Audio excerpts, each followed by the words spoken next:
Hello everyone, कैसे हैं आप सब और क्या हाल समाचार हैं आपके। देखिए, आपने अपने स्कूल या कॉलेज लाइफ में देखा होगा या ये कह सकते हैं कि एक्सपीरियंस भी किए होंगे कि एग्जाम के वक्त अगर आपके क्लास का टॉपर बोलता है कि क्वेश्चन काफी टफ आएंगे, पास होना मुश्किल है, तो सुनकर बाकी लोग भी समझते हैं कि अरे हालत खराब होने वाली है। जब टॉपर ऐसा बोला तो हमारा क्या होगा, होता है ना। हुआ है? कमेंट में बताइएगा, क्योंकि आज के टाइम में भी यही हो रहा है। क्योंकि ये बात कॉलेज या स्कूल तक नहीं है, रियल लाइफ में बिजनेस की दुनिया में भी यही है। किसी सेक्टर की बिग कंपनी का रिजल्ट अगर खराब आ जाए तो बाकी कंपनी के शेयर यूं ही गिरने लगते हैं। इसके पीछे की साइकोलॉजी बस इतनी होती है कि इन्वेस्टर सोचते हैं कि जब इनका रिजल्ट खराब आया तो बाकी की तो हालत खराब होगी ही। खासकर वैसे सेक्टर में ये ज्यादा होता है जिसमें बाकी कंपनी बिग कंपनी के साथ किसी न किसी तरीके से कनेक्टेड होती है।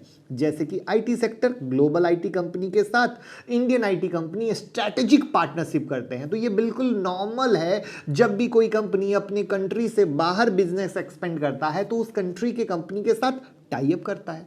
जैसे इंडियन आईटी कंपनी यूएस की आईटी कंपनी के साथ टाई अप करता है। तो अगर आपको याद होगा तो आईटी सेक्टर में इन्वेस्ट करने का तरीका बताया था, जिसमें बताया था कि क्यों बाहर की IT company Indian IT company को कॉन्ट्रैक्ट देते हैं। डिटेल वीडियो थी, नहीं देखी हो तो देखिएगा।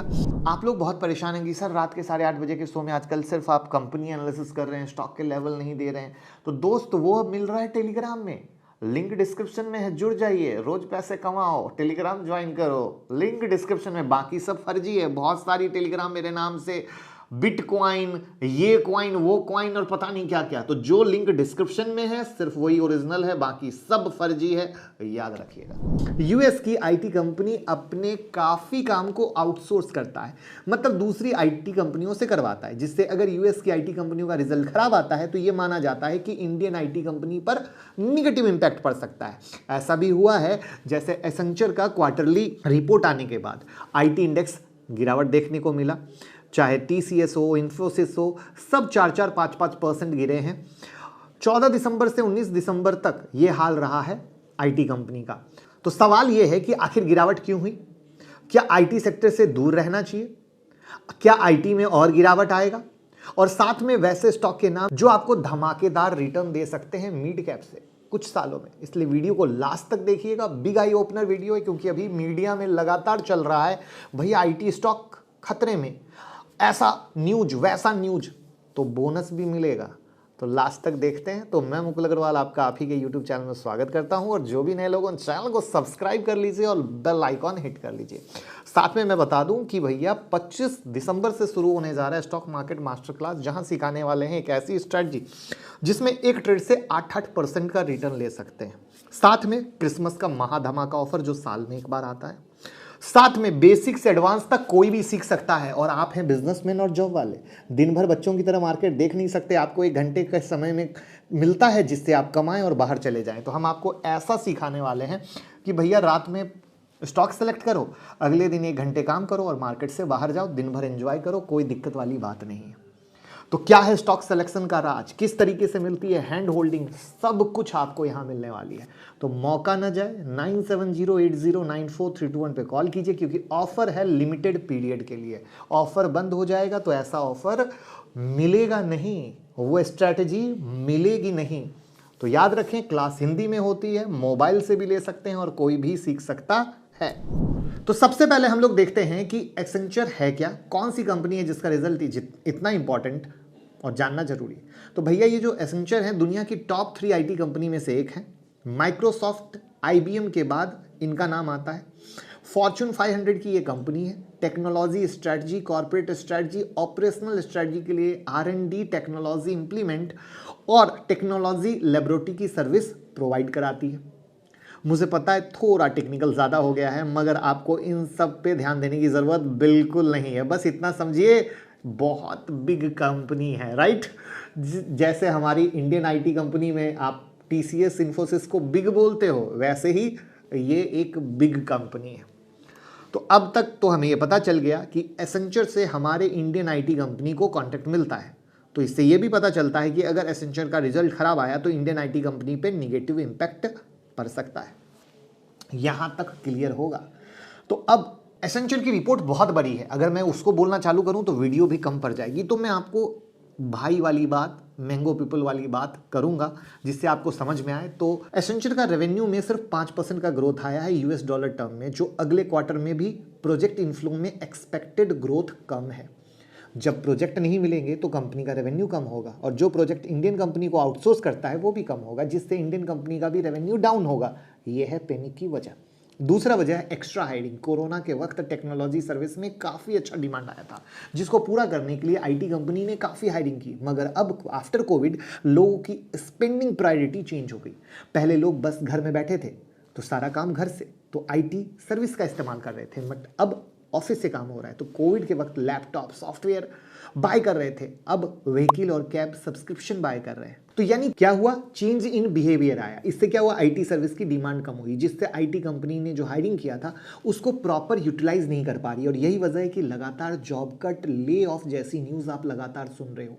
यूएस की फेमस इन्वेस्टमेंट बैंक गोल्डमैन सैक्स ने भी 3 दिन पहले अनाउंस किया कि जैन तक अप्रॉक्स 8% जॉब कट करने का प्लान है। 8% समझ रहे हो कितने लोग रोड पे आ जाएंगे। यही न्यूज़ आपने सुनी अमेजॉन की, गूगल की, फेसबुक की, हर जगह। करेक्ट। ये सब इम्पैक्ट है वीक ऑर्डर इनफ्लो का, वीक डिमांड का। कंपनी के पास प्रोजेक्ट नहीं आ रहे हैं, एम्प्लॉय बर्डन की तरह ट्रीट किए जा रहे हैं, क्योंकि अगर एम्प्लॉय का रेवेन्यू में कंट्रीब्यूशन नहीं होता है तो इससे कंपनी के प्रॉफिट मार्जिन पर इंपैक्ट आता है। तो एज अ इन्वेस्टर हमारे लिए किसी भी प्रॉफिट का मार्जिन बहुत इंपॉर्टेंट होता है। प्रॉफिट में रहेगा तभी तो ग्रो कर पाएगा। तो अब तक मैं आपको आईटी सेक्टर में वीकनेस के मेन पॉइंट बता दिया, जिसके कारण आईटी सेक्टर में एटलीस्ट आने वाले 1 से 2 क्वार्टर में प्रेशर दिखेगा। यूएस एंड यूरोप में रिसेशन का माहौल है, आपसे छुपा नहीं है। तो जब भी इकोनॉमी में स्लो डाउन आता है तो आईटी सेक्टर पहले गिरता है, क्योंकि आईटी कंपनी के पास एसेट के नाम पर ज्यादातर बिग सिस्टम है। मतलब आईटी कंपनी का वैल्यूएशन उनके एसेट पे नहीं, उनके प्रोजेक्ट पे है। और जब भी स्लो डाउन आता है तो लोग इंपॉर्टेंट चीजों पर खर्च करते हैं, ना कि टेक्नोलॉजी पर। तो आप ही बताएं, अगर आपके पास आखिरी 100 रुपए बचा है तो आप क्या करेंगे? नेट रिचार्ज करवाएंगे या खाने पीने की चीज खरीदेंगे? पहले आप कमेंट में ये बताएं, क्योंकि ये सब चीजें वो हैं जो आपको समझना जरूरी है। और मेरी कोशिश है आपको इतने लेमेन अंदाज में बताने की कि आपको स्टॉक मार्केट रट के याद हो जाए और आप कहो ये है भाई वाली कोशिश। और वीडियो को थोड़ा सा लाइक कर दीजिए, वरना बाद में भूल जाइएगा। तो यही सब वजह है कि आईटी सेक्टर इकोनॉमी स्लोडाउन में वीक हो रहा है, 1 साल से लगातार गिर रहा है। मगर जितना ये सारी बातों में सच्चाई है, उतनी ही सच्चाई इस बात में है कि आईटी सेक्टर हर सेक्टर का बैकबोन है। हर जगह सॉफ्टवेयर चल रहा है। इसकी डिमांड कुछ समय के लिए कम हो सकती है, मगर लॉन्ग टर्म में वापस रिकवर करेगा, क्योंकि इसके बिना भैया काम ही नहीं चलना है। .com बबल में फॉल आने के बाद भी आज फंडामेंटली स्ट्रॉन्ग स्टॉक अपने इन्वेस्टर को बेहतरीन रिटर्न नहीं करोड़पति बना दिए, राइट, और आगे भी देंगे। तो अब जल्दी से सभी सवालों के जवाब को एक जगह समरी करते हैं। तो अभी तक आप समझ चुके हैं कि ये जो रिपोर्ट आई है इससे इंडियन आईटी कंपनी क्यों गिरी। अब दूसरा सवाल कि क्या आईटी सेक्टर से दूर रहना चाहिए? तो जैसा कि मैंने बताया कि आने वाले 2 क्वार्टर तक हेवी इन्वेस्टमेंट करने से बचें। तो कैसे करें? वही तो तरीका है, वही तो हम बताने वाले हैं। क्योंकि 2 क्वार्टर में क्या होगा, थोड़ा सा प्रेशर होगा, ऊपर नीचे आपको तरपाएगा, तरसाएगा। तो ये क्या होगा, एक शॉर्ट टर्म की तरह होगा। ये शॉर्ट टर्म क्या होगी, आपके लिए एक अपॉर्चुनिटी होगी। यानी यहां पर होगा एसआईपी मोड, रामबाण ब्रह्मास्त्र। एसआईपी मोड इसलिए बोल रहा हूं क्योंकि इससे आप स्टॉक प्राइस के अप और डाउन दोनों मूवमेंट पर ज्यादा परेशान नहीं होगे, बल्कि बिंदास हर भाव पे आप एवरेज करते जाओगे। जैसे मान लीजिए आप 100 रुपए पे एक शेयर बाय किए, फिर 50 रुपए आया, फिर बाय किए एक शेयर, तो आप हर मंथ बाय कर रहे हैं एसआईपी मोड में, तो आपका एवरेज प्राइस क्या होगा, 75। तो पहले आपको 50 रुपए का नुकसान हो रहा था, अब 25 का हो रहा है। शेयर का प्राइस 50 से 100 तक जाने में ज़्यादा टाइम लगेगा, मगर 75 तक आने में थोड़ा टाइम लगेगा। यही है पावर एवरेज की। और वहां पर स्टॉक एसआईपी का रिटर्न लॉन्ग टर्म में धमाका होता है। इसको और अच्छे से समझाते हैं। जो भी लोग, जैसे अभी आईटी के बारे में बात चल रही है, आप थोड़े से पीछे चले जाइए। फार्मा स्टॉक कोविड से पहले लोगों को बर्बाद कर रखे थे, लोग डरते थे। या स्मॉल कैप के शेयर पकड़ लीजिए, लोग डरते थे। लेकिन जिसके पास एसआईपी की पावर थी और जिसने फार्मा में या स्मॉल कैप में इन्वेस्ट किया था, उस कैलकुलेशन को पलट के देखिए, जादू की तरह करोड़पति बना दिया, बीच में रुका ही नहीं, लखपति नहीं लगा। क्यों? क्योंकि हर घटे में आपका माल एवरेज हो रहा है, आप डर ही नहीं रहे हो, क्योंकि आपको पता है आपने भविष्य के लिए इन्वेस्ट किया है। अब टाइम है बोनस का। कुछ ऐसे आईटी स्टॉक जो फंडामेंटली स्ट्रांग है, लार्ज कैप और मिड कैप में आते हैं। तो पहला स्टॉक है टीसीएस, बताने की जरूरत नहीं है, मगर वैल्यूएशन वाइज थोड़ा महंगा है, पीजी रेशियो 3.78 है। मिड कैप पे भी आऊंगा, चिंता ना करो। आप कह रहे हो कि खाली महंगा वाला बता रहे हो, तो गिरावट में बाय करने का अच्छा मौका है। दूसरा स्टॉक है विप्रो। पूरी एनालिसिस की, एक नहीं 2 वीडियो बनाई, जिसमें बकायदा बताया कि ये स्टॉक का चाल क्या है, ये कितने समय में पैसा डबल कर सकता है, विद प्रूफ। अब देखते हैं 2 मिड कैप आईटी कंपनी। पहली मिड कैप आईटी कंपनी है टाटा एलेक्सी, इस पे भी कंप्लीट एनालिसिस वीडियो बनाई है, नहीं देखा हो तो जरूर देख लीजिएगा। और वहीं पर दूसरा है एलटीआई माइंडट्री, जो 2 बड़े प्लेयर को मर्ज करके बनाया गया है, इस पे भी वीडियो बनाई है। आप देखेंगे तो पता चलेगा कि किस तरीके से गिरावट में बेहतरीन मौका है।